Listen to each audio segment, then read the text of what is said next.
My name is Emily Ball, and I'm going to be talking about community health nursing as well as my windshield survey that I did on Logan County, West Virginia.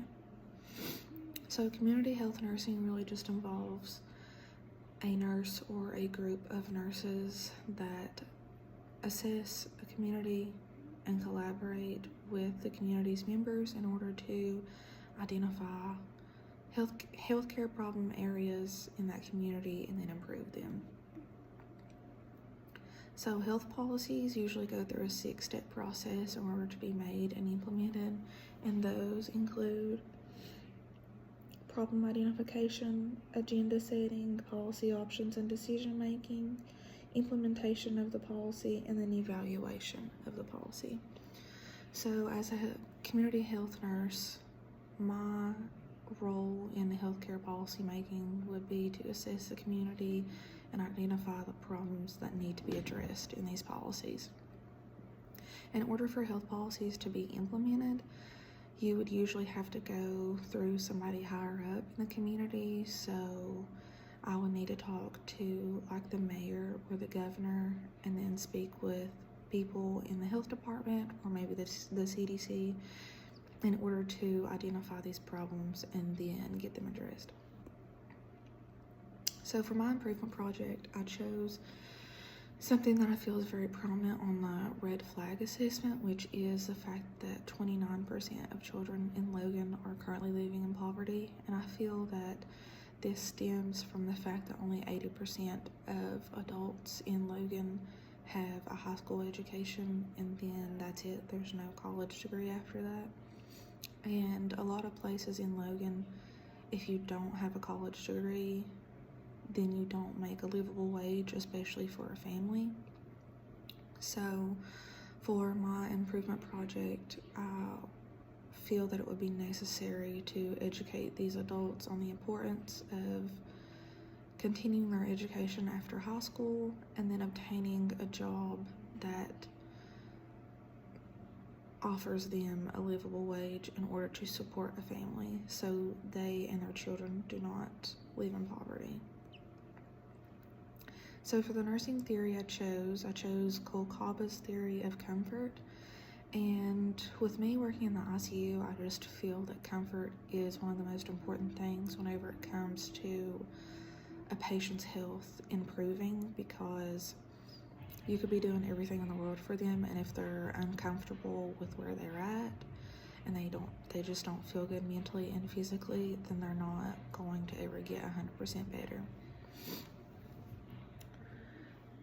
So I'm just going to read this slide off. Kolkaba described comfort existing in 3 forms: relief, ease, and transcendence. If specific comfort needs of a patient are met, the patient experiences comfort in the sense of relief. For example, a patient who receives pain medication in post-operative care is receiving relief comfort. Ease addresses the comfort in a state of contentment. For example, the patient's anxieties are calmed. Transcendence is described as a state of comfort in which patients are able to rise above their challenges.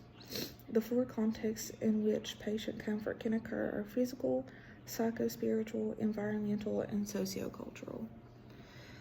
So whenever it comes to being a community health nurse, it is important to take the entire community's members' comfort into consideration before trying to do anything. So for my red flag assessment, I divided the health behaviors and the socioeconomic red flags into 2 different categories.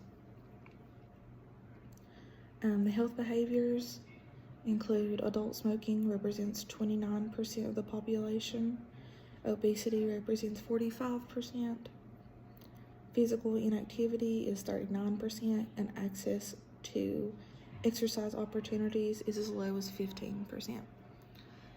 And the socioeconomic red flags include high school completion represents 80% of the population, which is what I mentioned earlier, while unemployment represents 12.2%, and children in poverty is 29%, which is also what I mentioned earlier.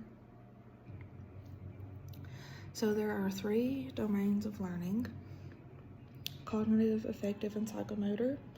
Cognitive is the thinking domain that deals with knowledge, comprehension, application, analysis, synthesis, evaluation, and information. Affective is the feeling domain that deals with receiving, responding, valuing, organization, and characterization of information. And then the final one is psychomotor, which is a kinesthetic domain that deals with reflexes and how a person can absorb emotion through their senses of touching. So the United States is relatively similar to Canada in the sense of community health nursing. Really, the only difference between the United States and Canada is the fact that Canada's healthcare is free, which means that Canada's members don't have to pay for their healthcare directly. However, they do pay an immense amount of taxes on their medical expenses at the end of the year. However, Japan is known to have the best healthcare in the world, and about 50% of their nurses are actually healthcare nurses or community healthcare nurses, and you actually have to pass a specific course in order to be a public health nurse in Japan. And Japan's healthcare is not free. However, it is relatively inexpensive compared to the United States healthcare. And here are my sources.